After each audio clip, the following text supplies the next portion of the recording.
Even the case of phones today, we are using phones to communicate. You can be here and you are calling someone who is in the USA. Yes. My brother, that's spiritual. Yes, maybe the term we've given it is technology. Or maybe radio wave, whatever wave, or whatever wave. But the fact is, if you told someone 1,000 years ago that you might have, that's witchcraft. Maybe a lot of it. Would I say there is God? Who is God? What is God? Where is God? We are small gods. I think African traditional religions are more in sync with the African because they are more reflective of the Africans' values, realities, mindsets, customs, traditions, and all of that. I don't think God is necessarily one or many. I think these higher powers we refer to as God or gods far expand beyond rationality. The Yorubas, for instance, have the god of the sea, god of the harvest, god of this, god of this. The Igbos equally have something like that. Even here in Cameroon, the Bayangis have different gods and all of that. Spirituality as a whole is a very complex topic. I come from a Pentecostal family and I've seen a lot in Christianity to know that this thing is not exactly empty. Yes. There are some people who say it's just brainwashing and all of that. Maybe that's their own reality, but if I were to be honest and authentic and sincere, I've seen enough to know that this thing is not just brainwashing. Yes. Yeah, I know, right? One needs to come here more often just to come and enjoy the atmosphere. Welcome back, guys. Like I said, we are still with our guest, Emmanuel, and we're about to round up with some very key elements on religion, spirituality, and the youth of Africa and the world as a whole. So, what is your take on religion in Africa? And do you think religion has a place? Do you think religion is doing good to Africans?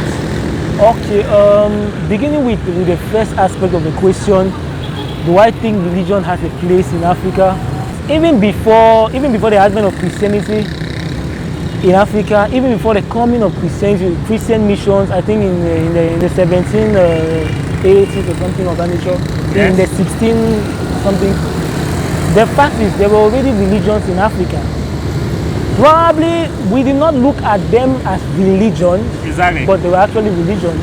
They were belief systems. Yes. And if we take the definition of what a religion ought to be, yes, and we put them side by side with these cultures, traditions, or whatever, we will realize that we actually had religions in Africa. We just did not look at them as religions. Like pouring libation. Yeah, we had our own religions, we had our own system of beliefs and all of that. Yes, so if we are to talk about whether religions have a place in Africa, definitely they do have a place by logic because they've always been here. Even before even Christianity, they've been here.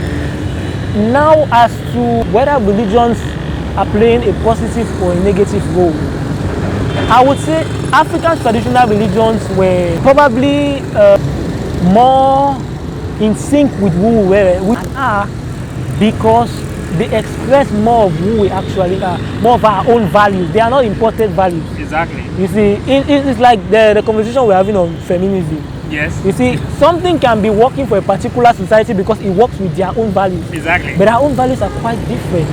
You see, I'm thinking of a good example that I can use in this particular scenario. But for a fact, just because something is good in a particular society, it does not make it objectively good for every people.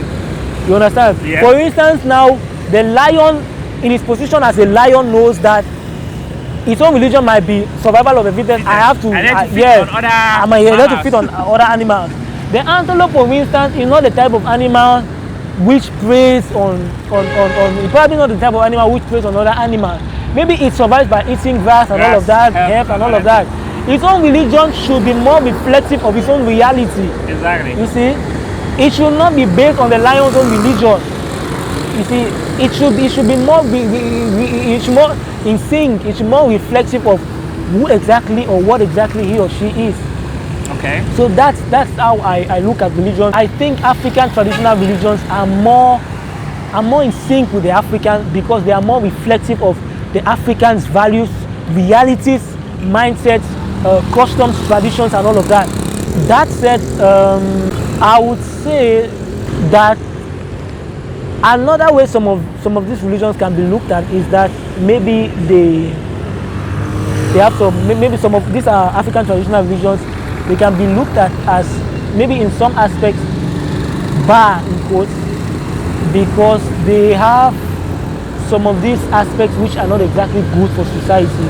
Take for instance the mistreatment of women and all of that. A woman lost her husband, and maybe her family is coming to take away everything from her.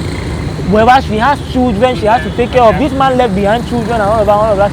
So definitely some of these things ought to be revised. But I think that as a people evolve naturally, so does their cultures and all of that. So as reality changes, so too does everything evolve. Exactly. Yes. So if had it been that Western society does not come with its own ideologies and try to impose them on us, I believe that as we evolved as a people, we would have come to a place where we realize that this thing is not good enough for society. We should leave this, we should leave that, we should leave that.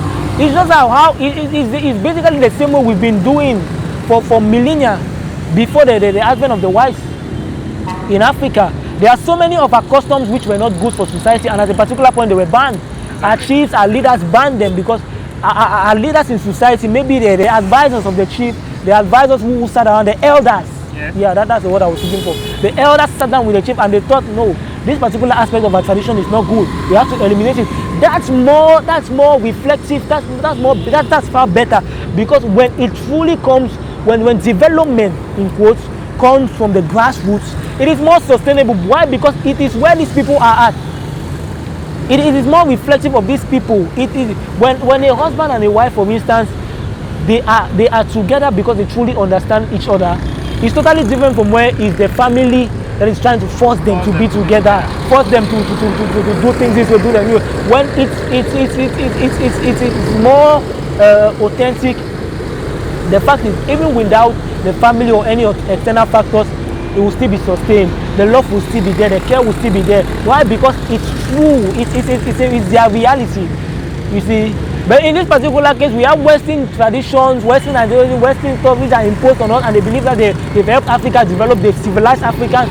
Without taking into consideration, these people are totally different people from us. They have their own realities, their own mindset, their own aspects, their own traditions, their own anthropology.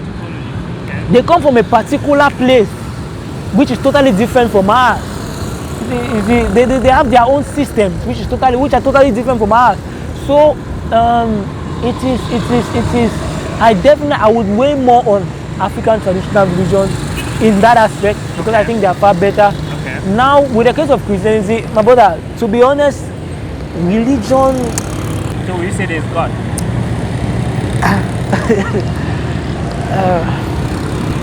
Would I say there is God? Who is God? What is God? Where is God? It becomes difficult for a mere human being to answer that question from a truly rational perspective. But if we look at everything existing in the world, it's clear that there should be higher powers.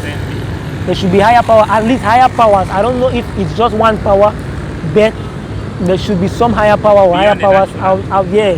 Because look, for instance, the structure, the morphology of human beings. It would take a far higher intelligence to create a creature as complex as the human being. You understand? Yeah. And even till now, our scientists are still trying to figure out how to create even our inventors. Yes. They've not still been able to create a computer that can function like a human, that can think, that has a mind of its own. Exactly. I'm into programming. Basically, everything a computer does, it is programmed to do that. Of course, with the case of AI now, computers and devices are more or less being taught to think. Like yes, to think for themselves. But that is just a simulation of human thinking. They are actually taught how to think like human beings. They are programmed by human beings to simulate human thinking. So they are not exactly thinking per se. They are just trying to copy how humans would think. They are giving different variables, different programming. Yeah. Yes. So they are trying to imitate human reasoning. So if the average human and these inventors are some of the most intelligent people of our race, some of the brightest minds of our race, and yet they are still not able to create something that can function like a human. It tells you that, and it did not start today. It's been ages and ages. Inventors, creatives have been working on this thing, but till date we are in the 21st century now. They still not got it right. It tells you that there most likely must be some higher power out there that are responsible. But even the African religion, Yes. they believed in God. Exactly. So that does not justify. That does not give grounds for Christianity. It does not mean that Christianity is the true way. Yes. So I look at religions more like this. And I think I've made a post equally on that. I've made so many, almost all thoughts that just come into my mind. I make posts about that. Yes, I still believe in religions. I still study religions, but I look at them more from the perspective of humans trying to make sense of reality, the human condition, and their experience here. Humans are trying to make sense. So these religions did not come from some god or higher authority. Humans are the ones trying to make sense. They are trying to rationalize, trying to understand. And that's why a lot of these religions are different, because humans in this society, they have different experience. Human in this other society, you see that the African is more in touch with nature. His religion is more nature focused. Good. The Christian is not exactly in touch with nature. So his own religion is not exactly in nature focused. He does not have to pour libations, all of that. The planting season, all of that. His religion is formed around his reality. You see, the Christian religion, for instance, is more or less formed around the reality of the Hebrews, the reality of the Jews. And you see, even the religions of the Chinese, what religion? The Buddhism is formed around the reality of the Chinese. You see, you will never see in that religion that a fawn, God appeared to a fawn, telling the fawn that. But you will see such things in our own religion. Why? Because we have fawns here. Yes.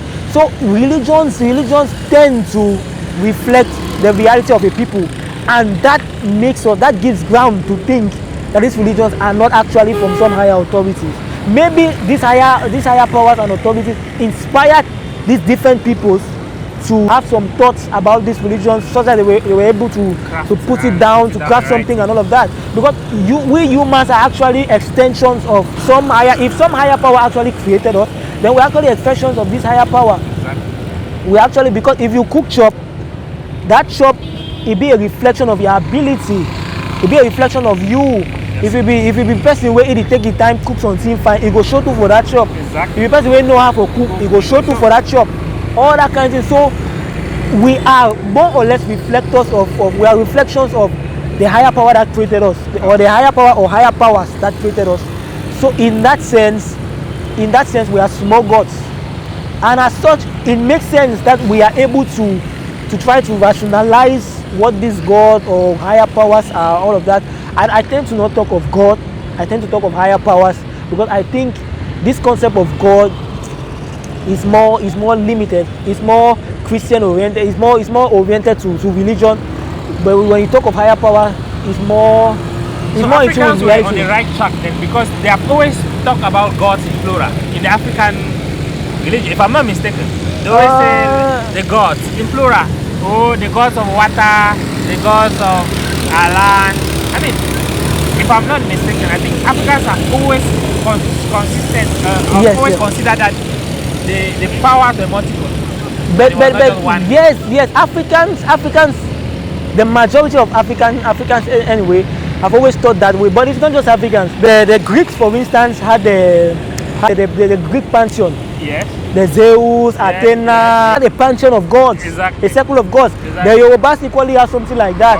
A lot of our tribes equally have something like that. The Yorubas, for instance, have the god of the sea, god of the harvest, god of this, god of this. The Igbos equally have something like that. Even here in Cameroon, the Bayangis have different gods and all of that. Maybe the god of war, the god of this, the god of this.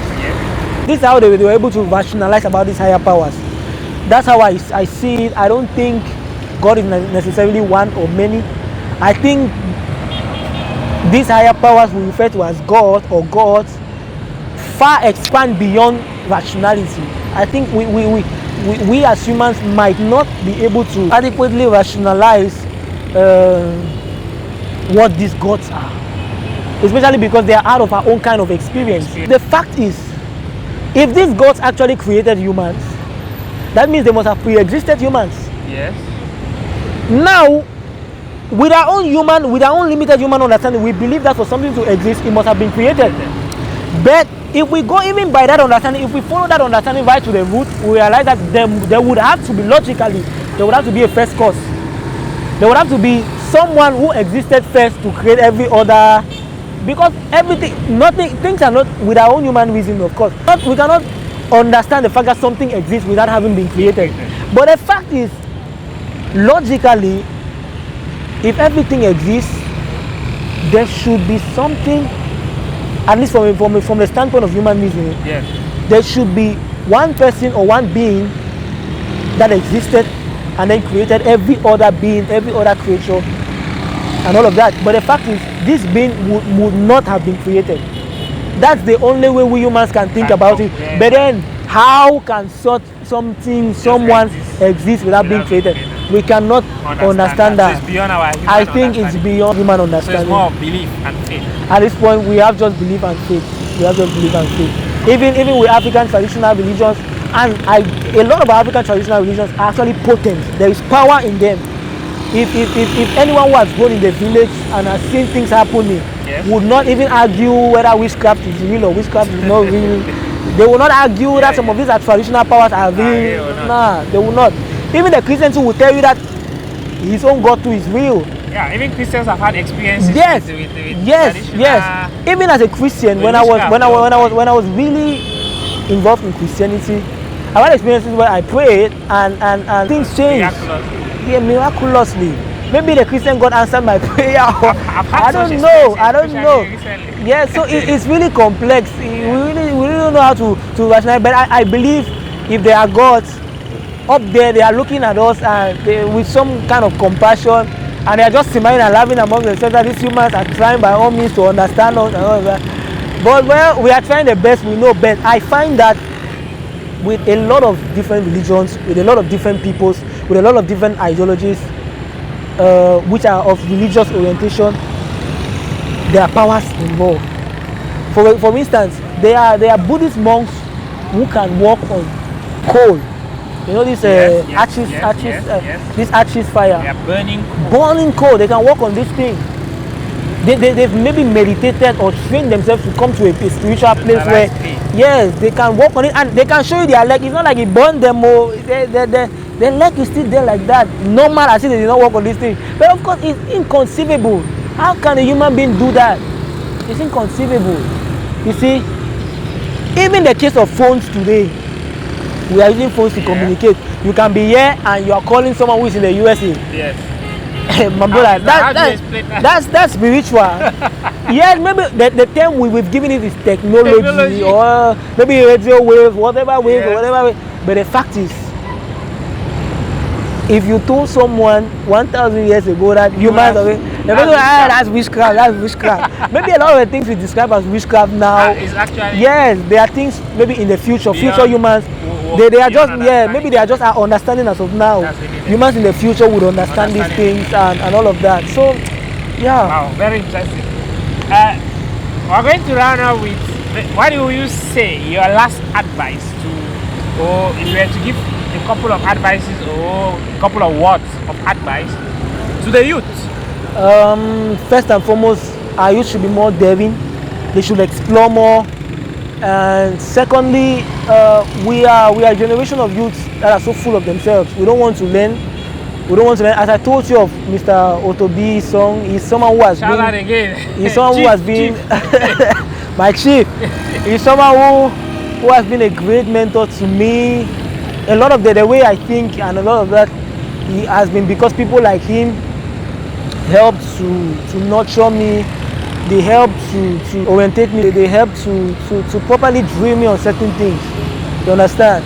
And I think As such, I think we young people should try to learn from our predecessors, these older folks, these people of the older generation. They tried, a whole lot of them had tried doing business in Africa, for instance. They tried so many things that we are still out there trying. Like people are still trying to build an industry, a music industry. They're still trying to build a movie industry. But whoa, what happened to the other industries that the other built? The people of the previous generation, the Cameroon was much more, far more, even more than the Nigerian music industry. Cameroon had a music industry which was much more established. The Manu Dibango. Yes. The Bekato. Yes. These people were more renowned in Africa. Makossa was a thing in Africa. What happened? We are still trying to build a music industry in this generation. What happened to the previous generation? It shows that there has not been some passing down of knowledge, resources, and all of that. Exactly. This the people of this young generation. We are too full of ourselves. We think we know it all and all that. We don't want to learn from the older folk. We should not be trying to build things from scratch again. There are people who have already gone ahead of us who know things. Who can teach us, who can drill us. We should approach these people more and learn from them. That's the first thing. Secondly, our educators, please create systems, create curricula which would help our young people, which would orientate our young people, which would drill and train our young people to survive and thrive in this environment. Don't be outsourcing our young people. Don't be creating a system which will only push our young people to go out there at the end of the day. Create systems which can make them function in this environment and thrive. That should be the primer of education. I think education should, amongst other things, as I said in one of my posts, respond to the needs of its society. If it's not responding to the needs of a society, then that education has a problem. It's not for that society. An education which does not respond to the needs of a particular society is more or less useless. A lot of Africans don't even know a lot about our history. We need such people. Yeah, it's a problem. So there is a problem that these people can solve. There's an actual. The other day, I in the comment section, I saw someone who was saying, why would someone go to the university to study women and gender studies? I think that's you know, it has its place. There are a lot of abuses in our society, especially in Africa. Yes. In fact, so in the world. yes, so even more than even in the West, we need specialists in that area. Specialists who can help balance, who can understand society, help balance, who can write books that the African intellectual would read and understand that, hey, there is this problem. We Africans are coming from this place. We need to balance this aspect of our unions. We should care more about our women. They should have an egalitarian place in society. They should be given more leadership opportunities. We should endeavor to balance our policies and all of that. We need these people. You know, we need these people. We need politicians. We need sociologists. We need anthropologists. All these things people are criticizing. A lot of us still don't understand our tribes, our traditions, our way of life. We have been brainwashed. Who is in a better position to drill you properly on your tribe than an anthropologist or a sociologist who can tell you this is how this thing is, this is how this thing is. It is for this reason that now like this people eat with hands. Whereas in the past they used to eat with people eat with spoons. Now whereas in the past they used to eat with hands. An anthropologist is in a better position to explain such things to you. He can better connect the past and the present. He can show us how far we've come and things. These people can write books. They can properly educate and inform the African intellectuals. So far, we are studying stuff written by Western anthropologists, Western sociologists. That's what is being taught in our schools. How much do these people know of Africa? It becomes problematic. How long have these people lived in our culture? And even at that, they would more or less be writing from a Western perspective. And that's another problem. A lot of us are approaching our traditions from a Western perspective. That's why we fear our traditions. Sometimes I go to village because which of them are village. Exactly. Why is somebody fear your own people? Why is somebody fear your own village? You see? Mindset. Yes, all these things because we are approaching it from borrowed perspectives, borrowed ideologies and all of that. So it becomes problematic. So these two things we need to get. Our youth need to connect more with the younger generation. Our education needs to be put right, and then definitely our leaders need to create a thriving system, a system which encourages growth, which encourages our young people, our educated young people who are the primal substance and resource that we have to develop this continent. They have to create a space in which these young people can thrive. These young people can be encouraged to establish back home. A lot of these people who are out, they are trying to build things here, but they cannot build here because a lot of these systems, they are not favorable. They are not favorable of progress, of development. they tend to impede a lot of progressive things. The ones who are here most often are the ones who sacrifice. They've made up their minds. No, I would do everything. Yeah, I would try to open a way so that others too can build on that foundation. Yeah, so it's like that. Definitely, we have to fix this thing. Those are my last words. Yeah. Wow, thank you so much, Emmanuel Tako, for coming. It's been a very memorable experience, and I look forward to, and I'm sure the viewers look forward to many subsequent episodes. Yeah. And I want to say again, thank you for sharing so much knowledge with us. My pleasure. My pleasure. You guys should go beneath the description box and try to link up with Emmanuel on social media. Many more episodes will definitely be coming up subsequently. I hope my voice was not bad, eh? No. I've been talking for really long. We'll try to. So the thing was to push it up. Okay. Yeah. So until we come your way again, stay blessed, stay safe. Over and out. Okay. Wow, bro. It was a pleasure. Yeah.